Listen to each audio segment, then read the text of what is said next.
আপন হতে বাইরে সকলকে সুস্বাগতম।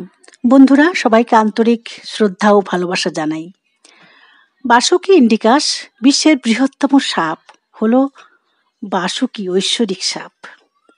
হিন্দু জ্যোতিষশাস্ত্রে জন্মকুণ্ডলিতে সর্পকাল ও সর্পদোষ মুক্তি পাওয়ার জন্য বিশেষ স্তুতিমূলক বাসুকি গায়ত্রী মন্ত্র ওম সর্পরাজায় ভিতমহি পদ্মাহস্তায় ধীমহি তন্ন বাসুকি প্রচোদয়াৎ।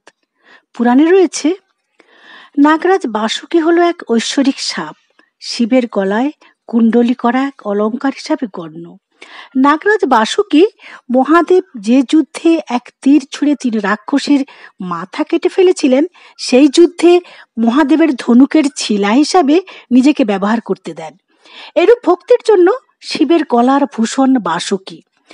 বালকৃষ্ণকে মাথায় নিয়ে পিতা বসুদেব যমুনা নদী অতিক্রম কালে প্রচণ্ড ঝড় ও বৃষ্টি এবং যমুনার তুফান থেকে স্বয়ং বাসুকি নাগ ছত্ররূপে রক্ষা করেছিলেন।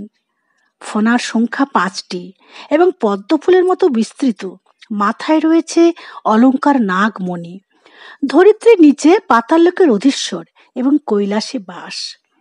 মাতা কদ্রু, পিতা কশ্যপ মুনি, বোন মনসা এবং ভাই শেষনাগ। দেবতা ও অসুররা যখন অমৃত লাভের জন্য দুধ সমুদ্র মন্থন করেছিলেন, তখন মন্দার পর্বত আবদ্ধ করে বাসুকি নিজেকে দড়ি হিসাবে ব্যবহার করতে দিয়েছিলেন, নিজে ক্ষতবিক্ষত হয়ে। বাইবেলে বলা হয় যে শয়তান বলে এক সাপ ইডেন গার্ডেনে নিষিদ্ধ আপেল খাওয়ার জন্য প্রলুব্ধ করেছিল। ফলে আদম ও ঈভ এবং তাদের বংশধররা স্বর্গোদ্যান থেকে বিতাড়িত হয়েছিল এবং অশেষ দুঃখ সহ্য করতে হয়েছিল। আবার বৌদ্ধ ধর্মে কথিত আছে, বাসুকি ও অন্যান্য নাগরা গৌতম বুদ্ধের উপদেশ শোনার জন্য দর্শকের মধ্যে উপস্থিত হয়। সাপকে অভিভাবক ও রক্ষক হিসাবে চোখ বন্ধ অবস্থায় ধ্যানরত গৌতম বুদ্ধ ও মহাবীরের অনেক চিত্রই পরিলক্ষিত হয়। আবার অনেক জায়গায় ধনসম্পদের রক্ষাকারী হিসাবে সাপের খোদাই আছে। উর্বরতার প্রতীক হিসাবে সাপকে দেবতা বলে মানা হয়। নেটিভ আমেরিকান হোপি উপজাতি উর্বর উৎসব সর্পনৃত্য পরিবেশন করে। কেরালায় বাসুকি মন্দির, ভাসুক্য মন্দির আছে। বলা হয় এখানে পরশুরাম লবণাক্ত মাটিকে উর্বর মাটিতে রূপান্তর করতে আহ্বান করেছিল। কেউ সাপকে নাভির কর হিসাবে দেখেন, যা আমাদের মাদার আর্থের সঙ্গে যুক্ত। বৃত্ত ও সর্পিল অসীমতার প্রতীক।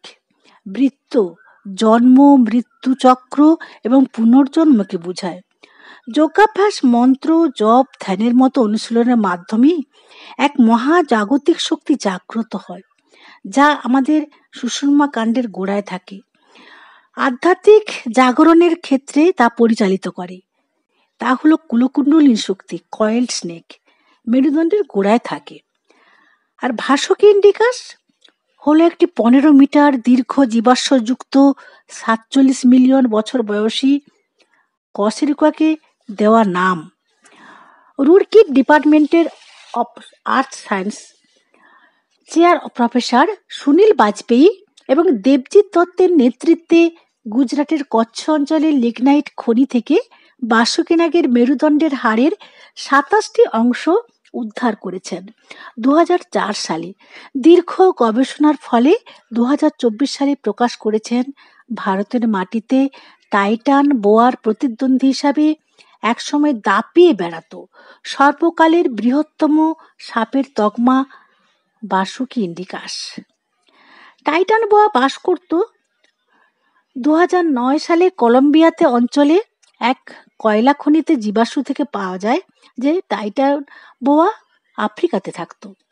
প্রথমে ধারণা করা হয়েছিল এটি সবচেয়ে বৃহত্তম সাপ, কিন্তু টাইটানের থেকে দৈর্ঘ্যে অনেক বেশি। ভারতের গুজরাটে পাওয়া বাসুকি ইন্ডিকাসের দৈর্ঘ্য 36 থেকে 50 ফুট, আর টাইটানের দৈর্ঘ্য 43 ফুট। 600 লক্ষ বছর আগে এর অস্তিত্ব ছিল। তবে ভারতে জীবাশ্ম পাওয়া গেলেও বাসুকি আফ্রিকাতেও পাড়ি দিত। ভারতের মাটি ছেড়ে অন্য জায়গায় যাওয়ার কারণ গবেষকদের মতে সে সময় পৃথিবীর গড় তাপমাত্রা 28 ডিগ্রি সেলসিয়াসের মতো। তবে মনে করা হয় বাসুকির ক্লোজ রিলেটিভ ছিল টাইটান, বোয়া। তবে উভয়ের হাড়ের পার্থক্য ছিল। বাসুকি আজকের অজগরের মতো ধীর গতিতে চলাফেরা করত। ওজন প্রায় 1000 কেজি, বিষাক্ত নয়। বিশালকায় কুমির ও কচ্ছপ খেত। তার প্রাপ্ত জীবাশ্ম থেকে বাসুকির যে ছবি আঁকা হয়েছে, গবেষকরা যা ছবি এঁকেছেন তার জীবাশ্ম থেকে, সেই থেকে বাসুকি নাগের সঙ্গে অনেক বৈশিষ্ট্যের মিল পাওয়া যাচ্ছে। আর এই বাসুকি ইন্ডিকাস ঠান্ডা ভিজে জায়গায় থাকতো, অ্যানাকন্ডা এবং পাইথনের কায়দায় শিকার করত। এইভাবে বোঝা যায় কিভাবে বিশ্বজুড়ে সাপের বিবর্তন ঘটেছে। এভাবেই বিজ্ঞানীরা পুরাণের বাসুকি, ঐশ্বরিক সাপ ও একালের পাওয়া জীবাশ্মের মিল দেখতে পেয়েছেন, নাম দিয়েছেন বাসুকি ইন্ডিকাস। পুরাণ এবং বিজ্ঞানের এক মেলবন্ধন খুঁজে